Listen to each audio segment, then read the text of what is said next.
Saya Prabowo Subianto menyatakan bahwa saya dan saudara Sandiaga Uno proklamasi kami bangsa Indonesia dengan ini menyatakan mendeklarasikan kemenangan sebagai Presiden dan Wakil Presiden Republik Indonesia tahun 2019-2024.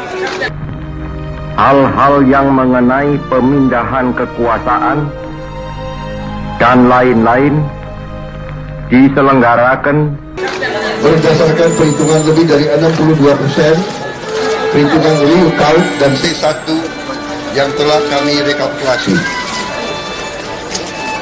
Kemenangan ini kami deklarasikan secara lebih cepat dengan cara saksama dan dalam tempo yang sesingkat-singkatnya. karena kami punya bukti-bukti bahwa telah terjadi. Kami akan jadi presiden dan wakil presiden untuk seluruh rakyat Indonesia. Jakarta, 17 Agustus 1945,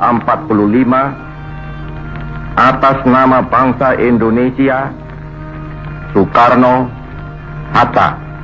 Ini kejayaan dan kelestarian seluruh bangsa Indonesia dan NKRI kita yang kita cintai. Allahu Akbar.